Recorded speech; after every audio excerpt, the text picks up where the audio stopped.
आपके साथ इशिता तिवारी और आप देख रहे हैं उत्तर प्रदेश बुलेटिन, जिसमें हम बात करेंगे उत्तर प्रदेश के तमाम जिलों से आ रही प्रमुख खबरों की। तो चलिए शुरू करते हैं खबरों का सिलसिला।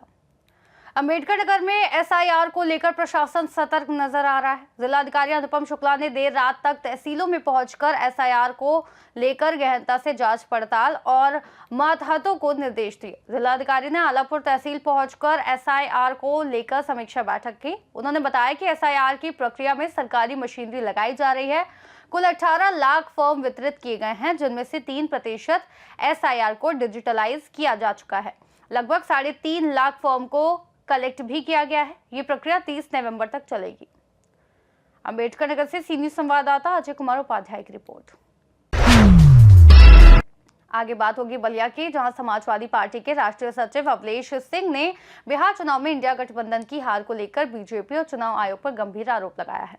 उन्होंने कहा कि भाजपा ने पूरे बिहार चुनाव को लूट लिया है। एसआईआर लगाकर लोगों को वोटों की कटौती की गई है और कहा कि चुनाव के दरमियान आचार संहिता लागू होने के बाद भी महिलाओं के खाते में जो 10-10 हजार रुपए भेजे गए हैं, ये सीधा सीधा वोट खरीदने का काम किया गया है। उत्तर प्रदेश में जिस तरीके से हम लोगों ने लोकसभा में जीत हासिल की, उससे भी जबरदस्त प्रदर्शन 2027 विधानसभा में करेंगे। बिहार चुनाव जनता को, बिहार की सम्मानित जनता को इस बार भारतीय जनता पार्टी के लोगों ने लूट लिया है।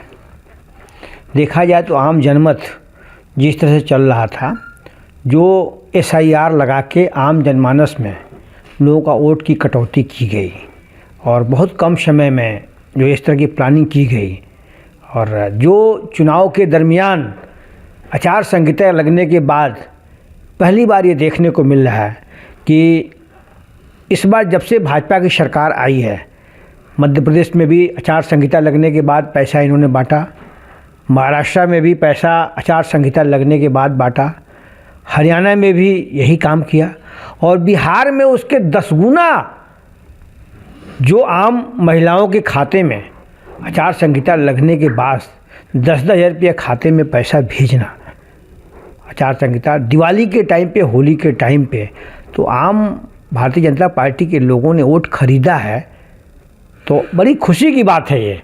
हम लोग चाहेंगे कि जो भी महिलाएं बची हुई हैं, उनके घर भी फिर बीजेपी के लोग पैसा भेजें और आम जनमानस में एक सुख शांति हो, कोई आदमी बाकी न रहे। बलिया से सीनियर संवाददाता आनंद दुबे की रिपोर्ट। आगे रुक करेंगे बरेली का, जहां बरेली के बहेड़ी में पुलिस ने आला अधिकारियों के निर्देश पर बड़ी कार्रवाई करते हुए गौकशी के मामलों में लिप्त 4 आरोपियों को बीती रात अलग अलग समय पर बहेड़ी थाना क्षेत्र के विभिन्न स्थानों से मुखबिर की सूचना पर गिरफ्तार कर लिया। पुलिस का दावा है कि चारों आरोपियों के पास से पुलिस ने 4 तमंचे और 4 जिंदा कारतूस बरामद किए हैं। पुलिस ने गिरफ्तार इन चारों आरोपियों के खिलाफ संबंधित धाराओं में मुकदमा दर्ज कर जेल भेज दिया है। इस पूरी कार्रवाई को बहेड़ी इंस्पेक्टर के नेतृत्व में एसआई शेखर खोखर, एसआई मनोज कुमार, शिव कुमार मिश्रा, वेंकट सोलंकी आदि मौजूद रहे। बरेली से सीनियर संवाददाता अब्दुल वाजिद की रिपोर्ट। अगली खबर गाजीपुर से है, जहां स्वाट, बिरनो और थाना जंगीपुर पुलिस की संयुक्त टीम ने बड़ी कार्रवाई करते हुए पुलिस मुठभेड़ के दौरान 6 गौ तस्करों को गिरफ्तार किया, जिनमें से 3 मोहम्मद सुहेल खान, शशिकांत राणा और रंजीत कुमार मुठभेड़ के दौरान पैर में गोली लगने से घायल हुए।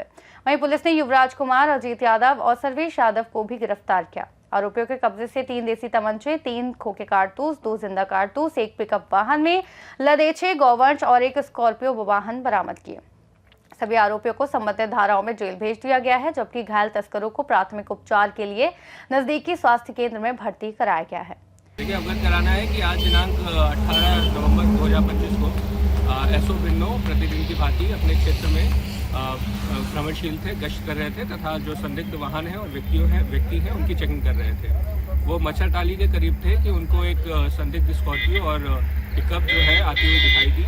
जब एसओ बिन्नो के द्वारा दोनों संदिग्ध वाहनों को रोकने का इशारा किया गया, तो रोकने के बजाय वो तेजी से जंगीपुर की तरफ भागे, जिसमें तत्काल ही एसओ बिन्नो के द्वारा एसओ जंगीपुर को सूचना दी गई।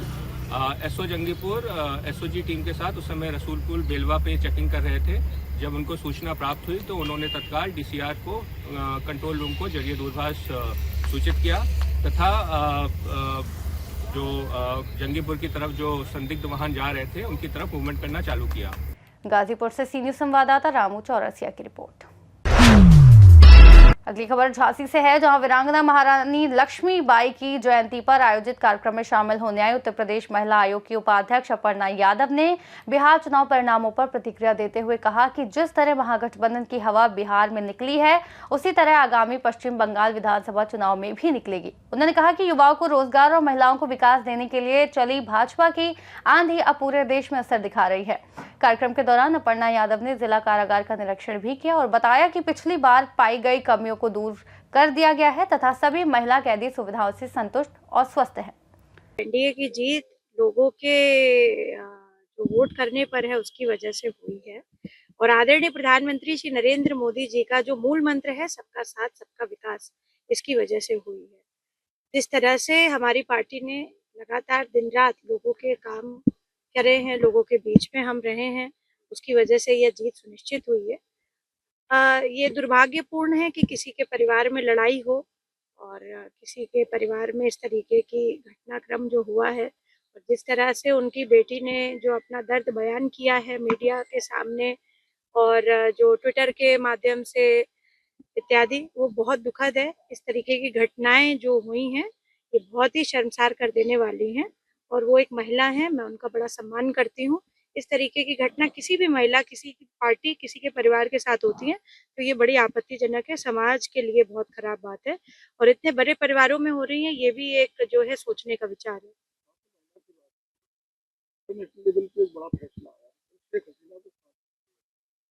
तो वो इंडिया में रह रही है।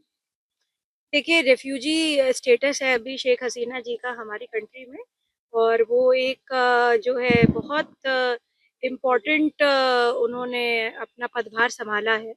बांग्लादेश में पिछले बीते दिनों जो घटनाक्रम हुई है वो बड़ा एक आपत्तिजनक रहा।